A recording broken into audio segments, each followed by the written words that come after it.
Hello and welcome to this week's edition of Newsgram.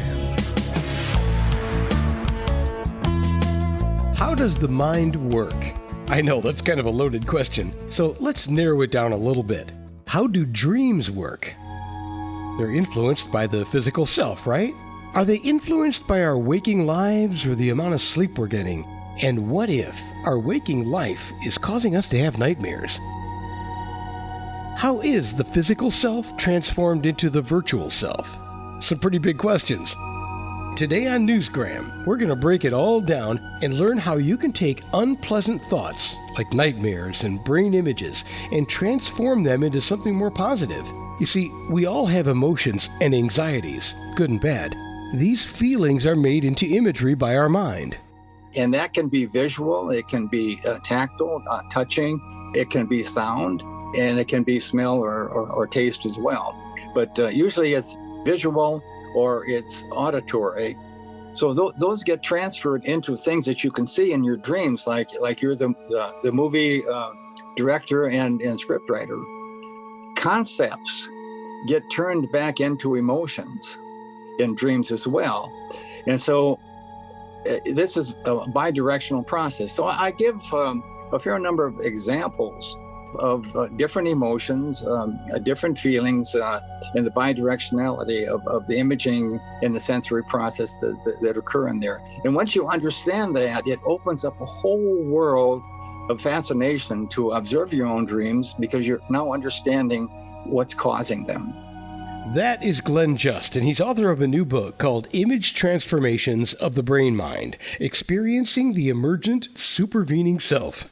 He says one way to control these processes is by using a technique called self-hypnosis. I use self-hypnosis to learn mind control. And if you think of mind control to say the way some Buddhists do or yogis do, they can control the imaging in their dreams or when they're awake, what's going through their minds. And so I learned how to do that on my own using the mind control techniques of self-hypnosis. Kind of sounds like we just need to focus on having good thoughts. In a small way, that is true, but it does go a lot deeper. From a layman's perspective, nightmares are a reflection of unmet psychological needs, or simply a frustration going on in your life that's manifesting itself in this way. Glen has done a lot of work in this field, and we'll get into his background in a second. Here, he talks about his experience in the early stages of learning self-hypnosis. To learn self-hypnosis, I would say things like lay down quietly, relax without any disturbances, and say my arm or leg is rising. You're not making it rise, it's rising on its own. So what I was doing is teaching the automatic primary part of the old brain to act on its own. And then by remaining lucid, meaning that I was aware of what I was doing while I was doing it, I observed myself doing these things. Visualize the outcome and control the outcome. Interesting. Before we get too deep into this, let's cut to the chase. Why? Part of my motivation to write the book is to counteract a lot of the mythologies that's out there. You can read books where an acorn means this and a snake means that. And Freud did that. He had over like 247 or something specific things that he's following the old mythology.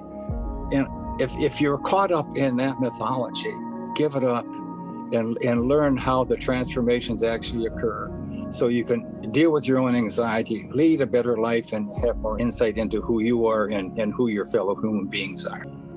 Knowledge is power. The more we understand about our own mind, the better equipped we are to deal with our own personal issues. Now, this is no substitute for professional help, but personally, I do like to arm myself with enough knowledge to try and understand what's happening with me. If I can avoid medication with a holistic approach, then I try and do that. Once you have some understanding of things, then you can compare notes with a professional and hopefully not be told that you're completely wrong, because that has happened to me. Anyway, the good thing about Glen is that he does have some experience. He's written a number of books, and if you just Google Glen Just, you'll see exactly what I mean. The thing I found most interesting about him is what triggered his curiosity. It was an event that occurred when he was just 1.5 years old. I had my first altered experience about 1.5 years of age when I had a near-death experience, and the doctor pronounced me dead, and I went off to what I described as a journey to heaven, typical tunnel type of experience where you see light at the end and figures show up that I identified as angels, but they were dressed like my aunts and uncles and about the same age. Glen had a life-altering event, and it sent him down a path of discovery. Well, I'm a retired professor from the Minnesota University State University system, and I've had multiple careers and spent a lot of time working with people in the correction system who have had behavioral problems and various types of mental illness, chemical dependency, and so on. So throughout my life, I've taught and researched and developed treatment programs in these areas. When I wrote my autobiography in 2009, I realized that the type of experiences I've had throughout my lifetime are rather unique in that they go across a vast number of altered consciousness experiences that people have historically and across the world and in different cultures.